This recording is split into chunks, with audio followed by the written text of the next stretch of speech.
venez d'évoquer Spielberg. Eh ben, effectivement, vous avez tourné avec lui pour Munich, qui est sorti en 2005, qui était inspiré du drame des Jeux Olympiques de 72, lorsque des Palestiniens du groupe Septembre Noir ont pris en otage et tué des athlètes israéliens.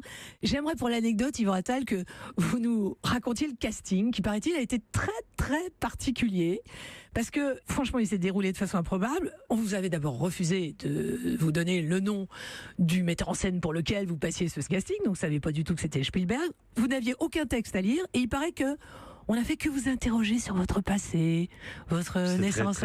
C'est très étrange, quoi.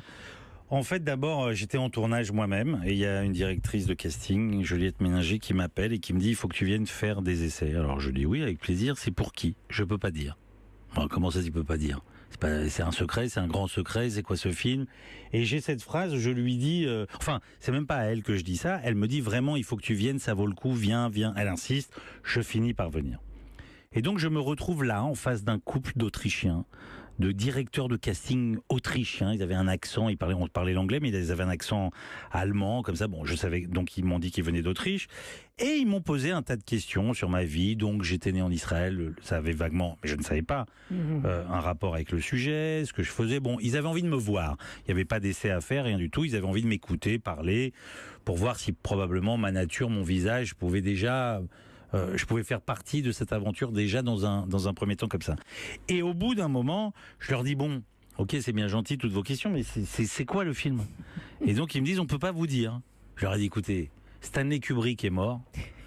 Il venait de mourir. Stanley Kubrick est mort. Steven Spielberg était là il y a un an.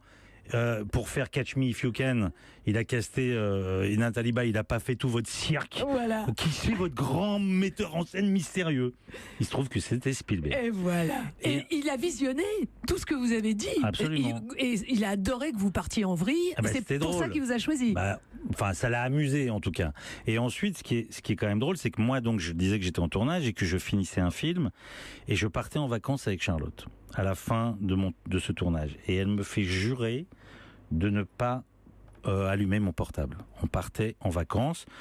Quand on fait un film, évidemment, les gens vous appellent, on a 1000 trucs à régler.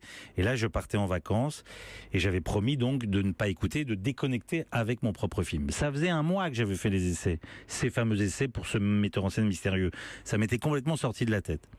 Et on part à l'île Maurice. Donc je sais plus, il y a quand même une dizaine ou une douzaine d'heures d'avion. On arrive à l'île Maurice, elle va prendre une douche. Premier jour, j'allume mon portable. Et j'ai un message de Dominique Besnéard qui me dit: Yvan, bonjour, il y a Steven Spielberg qui voudrait te voir, il est à Paris. C'était affreux. Je venais d'arriver en vacances.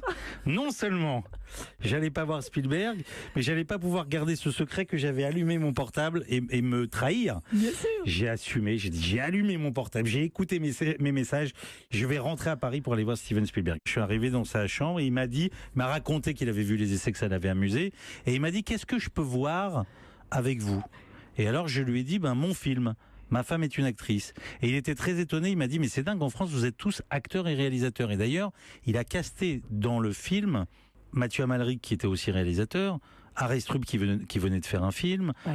Il y avait tous les acteurs qui voyaient étaient Kassovitz, évidemment. Tous les acteurs qui voyaient étaient des acteurs réalisateurs. Et il m'a dit: qu'est-ce que je peux voir? Je lui ai dit: mon film, ma femme est une actrice. Où je peux le voir? Je lui ai dit: bougez pas, je rentre chez moi, je vais vous apporter un DVD. 3 jours après, il m'appelle. Il me dit: bonjour, c'est Steven Spielberg. Je le reconnais. Je reconnais la voix, donc je sais que c'est lui. J'étais avec un copain en face de moi. On était les deux à écouter au téléphone Steven Spielberg. Et il m'a dit: j'ai vu Ma femme est une actrice. C'est un des meilleurs films que... Je le dis parce que ça me fait tellement plaisir. C'est un des meilleurs films que j'ai vu sur le cinéma. Je voudrais en faire un remake. En tout cas, prendre les droits de remake. Est-ce que je peux? Je lui ai dit à une condition, c'est que je sois dans votre film. Alors il m'a dit: je vous promets entre 1 jour et 100 jours de tournage dans mon film. J'ai dit: alors ok, vous pouvez prendre les droits de Ma femme est une actrice. D'accord. Le problème, c'est qu'il ne l'a jamais fait. Non. Et que sur Munich, il m'a même proposé de le réaliser moi-même. Il m'a dit: je le produis, réalise-le toi, fais un remake américain de Ma femme est une actrice. Je lui ai dit: je vais pas faire un remake de mon propre film. Il m'a confié que lui avait très envie de faire un remake de Sugarland Express, un film qu'il avait fait lui-même. Et j'ai loupé le coche, je lui ai dit non et je regrette. J'aurais dû faire le remake de mon propre film.